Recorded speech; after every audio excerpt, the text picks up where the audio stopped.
नमस्कार, मैं हूं दीपाली राणा। आप देख रहे हैं कमोडिटी राउंड अप और कमोडिटी मार्केट के एक्शन आपके सामने लेकर आएंगे, स्ट्रैटेजीज भी लेंगे और साथ ही बात करेंगे स्पाइसेस की। दरअसल एनसीडीएक्स पर जीरे में हल्की रिकवरी देखने को मिल रही है, लेकिन तेजी के बाद भी लगातार चौथे महीने कीमतों में दबाव कायम है। क्या है कारण, इस पर हम बातचीत करेंगे। राजगौर स्पाइसेस के ओनर धनंजय राजगौर हमारे साथ बने हुए हैं और साथ ही टेक्निकल क्यू के प्रोपराइटर अखिलेश जैन भी स्ट्रैटेजीज बताने के लिए हमारे साथ मौजूद है।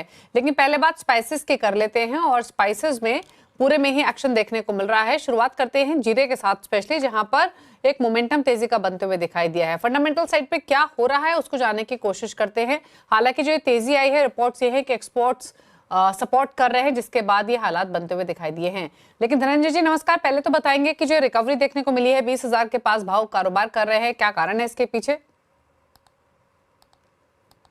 नमस्कार दीपाली जी। जीरे का फिलहाल बाजार देखने जाए तो रोजाना गुजरात के ऊंझा मंडी में 6-7 हजार बोरी किसानी माल और 1000 से 2000 बोरी व्यापारी माल आ रहा है। यहाँ मिलाकर टोटल 8 से 10 हजार बोरी आवक के है।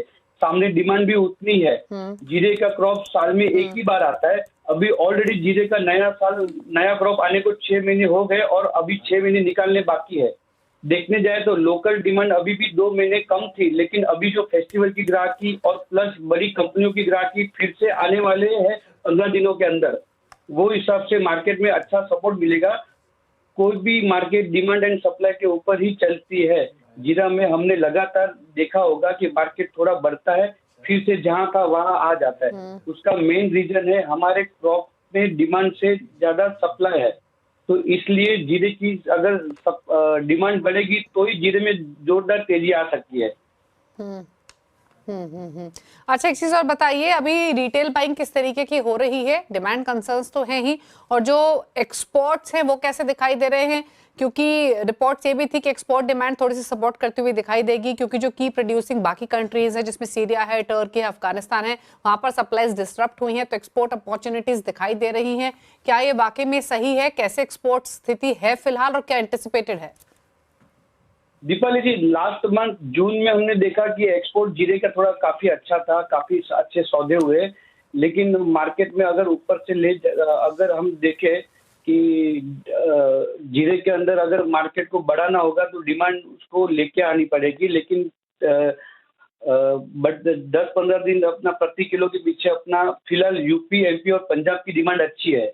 अभी किसान सारे बारिश के सीजन के वजह से किसान सारे खेत के अंदर काम कर रहे हैं। इसके लिए आवकें नहीं बढ़ रही, इसके वजह से अभी थोड़ा मार्केट अभी तो बड़ा है फिलहाल।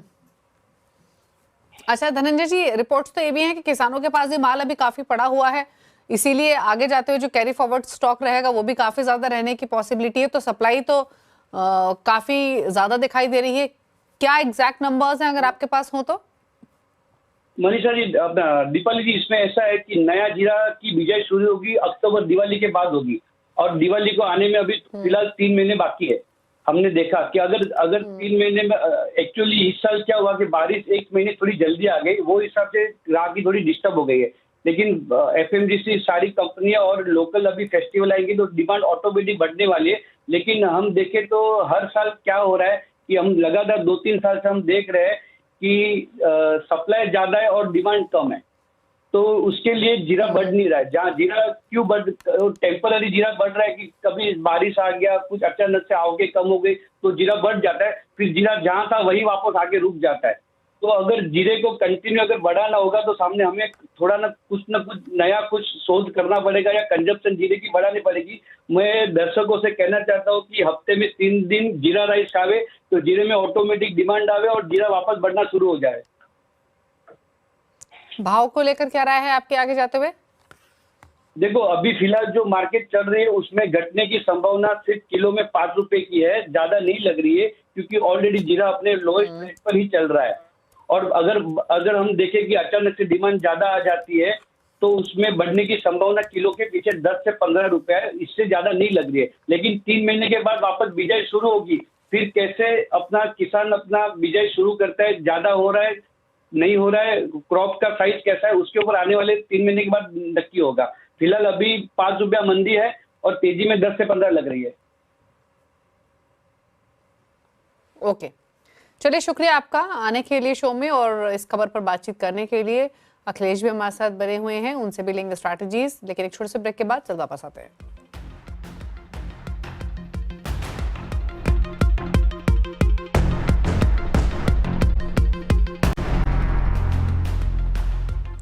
आप दे रहे हैं कमोडिटी कॉल, अमित खरे हमारे साथ बने हुए हैं। अमित नमस्कार। पहले तो बताइए आपकी ट्रेडिंग स्ट्रैटेजीज क्या रहेंगे, एग्री नॉन एग्री दोनों पैक से। नमस्कार दीपाली जी। पहले हम एमसीएक्स नॉन एग्री की बात कर लेते हैं। इसमें पहला गोल्ड सिल्वर रहेगा। गोल्ड एज पर ट्रेंड एक बाइंग का ट्रेड लेके चलना है। इंट्राडे के लिहाज से 96,600 के आसपास जो है आज खरीदारी करके चलना है। 97,300 रुपये का टारगेट लेके चलेंगे और 96,300 रुपये का स्टॉप लॉस रहेगा। सिल्वर की अगर हम बात करें तो सिल्वर गोल्ड के कंपैरिजन में ज़्यादा अट्रैक्टिव एज पर चार्ट दिखाई दे रहा है। इसका जो एंट्री पॉइंट है 1,07,500 के आसपास खरीदारी करें। 1,09,500 का टारगेट है। सिल्वर का टारगेट लगभग 1 से 2 दिनों तक का रहेगा और नीचे में 1,06,800 का स्टॉप लॉस है। क्रूड ऑयल 5800 के आसपास खरीदारी करें। 5950 का टारगेट लेके चलें। 5750 का स्टॉप लॉस। बेस मेटल में देखा जाए तो जिंक और कॉपर दोनों काफ़ी अट्रैक्टिव जो है नज़र आ रहे हैं। जिंक 258 के आसपास खरीदारी करें। 264 का टारगेट रहेगा। 255 का एसएल है। वहीं पे कॉपर 880 के आसपास खरीदारी करें। 895 का टारगेट और 874 का स्टॉप लॉस। अब हम बात थोड़ा सा एग्री काउंटर की कर लेते हैं। एग्री में ग्वारसीड ग्वारगम के चार्ट जो है काफ़ी अट्रैक्टिव चार्ट पर दिखाई दे रहे हैं। अगस्त वायदा 5270 के आसपास खरीदारी करना है। लगभग 2 से 3 दिनों का टारगेट 5500 के आसपास का रखें और 5220 का स्टॉप लॉस। ग्वारगम 9800 के आसपास खरीदारी करनी है। 10,300 का टारगेट और 9600 रुपये का स्टॉप लॉस। वहीं पे जीरा अगस्त वायदा 19,900 के आसपास खरीदारी करनी है। 21,000 का टारगेट लगाना है और 19,400 का चल जाएगा। जी दिखा लीजिए। ओके, तो 6 ट्रेड्स आपको रेकमेंड किए हैं अमित ने। गोल्ड, सिल्वर, क्रूड ऑयल, साथ ही साथ जिंक, कॉपर, यहाँ पर पोजीशंस बनाने की सलाह दी है। इनफैक्ट 6 नहीं 7 ट्रेड्स, 5 नॉन एग्री पैक्स है। इसके अलावा ग्वारगम और जीरे में भी खरीदारी की सलाह दी गई है। तो ये ट्रेड्स रहे अमित की तरफ से। लेकिन अमित, गोल्ड पर एक कमेंट वापस आपसे, आपने बाइंग कॉल तो दी है लेकिन नियर टर्म में क्या रेंज आप एंटिसिपेट कर रहे हैं, और अगर ब्रॉडर आउटलुक ले तो लेवल्स आप कहाँ देखते हैं अगले 3-4 महीनों में? अगर ओवरऑल देखा जाए दीपाली जी तो ट्रेंड बिल्कुल फेवर में है। अभी जो है फॉरेन कंट्रीज में थोड़ा बहुत उठापटक वार की कंडीशन चलती रहेंगी। जब तक ट्रंप साहब है तब तक ट्रेडिंग की काफ़ी अपॉर्चुनिटीज जो है हमें पूरे एमसीएक्स मार्केट में देखने को मिलेंगी। अगर थोड़ा सा 2 से 3 महीने की अगर मैं बात करूँ तो 95-94 ये इसके बेस लेवल एक हो सकते हैं। ऊपर में मेरे को लग रहा है ईयर एंड तक 1,04,000 के आसपास के भाव देखने को मिल सकते हैं। तो कभी भी 95 की रेंज में अगर ट्रेडर्स को मिलता है तो वहाँ पे पोजिशनल ट्रेडर एक बार एंट्री बना सकते हैं और ऊपर में 1,04,000 के आसपास तक के टारगेट जो है इसमें रख सकते हैं। जी दिखा। ओके, अच्छा, एग्री पैक में जीरे पर तो आपने राय दी। जीरे पे इनफैक्ट अभी हम चर्चा कर भी रहे थे, लेकिन टर्मरिक पर और आपके कमेंट्स क्या हैं? यहाँ पर जो मोमेंटम हमने देखा, ये सिर्फ शॉर्ट कवरिंग का सपोर्ट था जिसकी वजह से प्राइसेस ऊपर गए, या कुछ और भी फैक्टर्स देख रहे हैं? यहाँ से प्राइस व्यू क्या है टर्मरिक पर? टीएमसी में अगर शॉर्ट टर्म आउटलुक हम देख रहे हैं लगभग 1 से 2 हफ्ते का, तो इसका जो एज पर चार्ट 200 दिन का मूविंग एवरेज जो है वो 13,800 रुपये का है।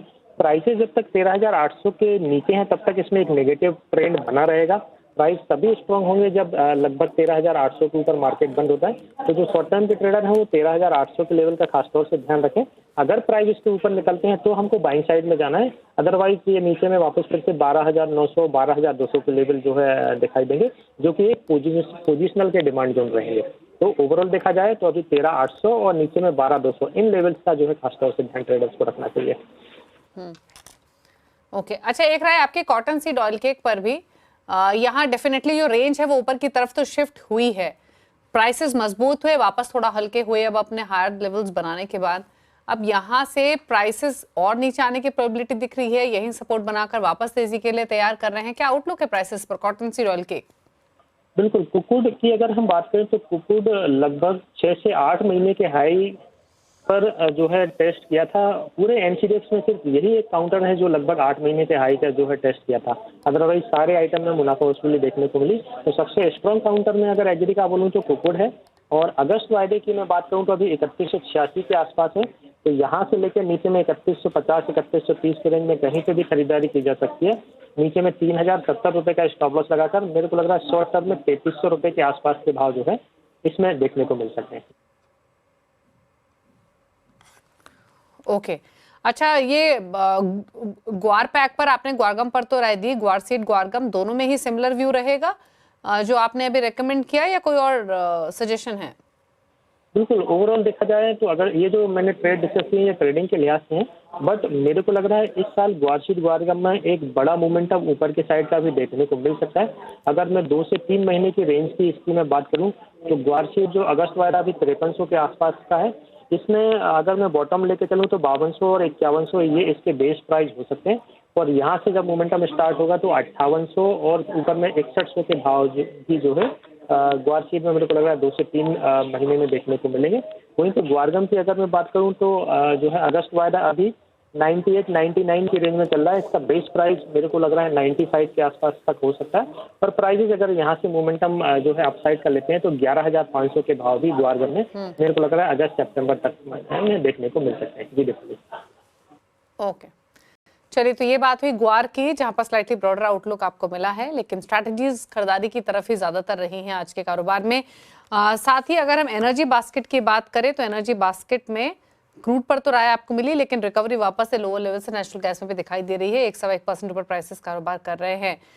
रिसेंटली लॉन्च अगर इलेक्ट्रिसिटी कॉन्ट्रैक्ट देखेंगे तो वहां भी तेजी देखने को मिली, वापस से थोड़ी सी प्रॉफिट टेकिंग और अब वापस प्राइसेस मजबूती के साथ कारोबार कर रहे हैं, तो इनिशियल पार्टिसिपेशन वहां भी अच्छा दिखाई दे रहा है। चलिए, शुक्रिया अमित आने के लिए शो में और सभी ट्रेड्स रेकमेंड करने के लिए। इसी के साथ एक ब्रेक के उस पर आवाज समाचार। नमस्कार।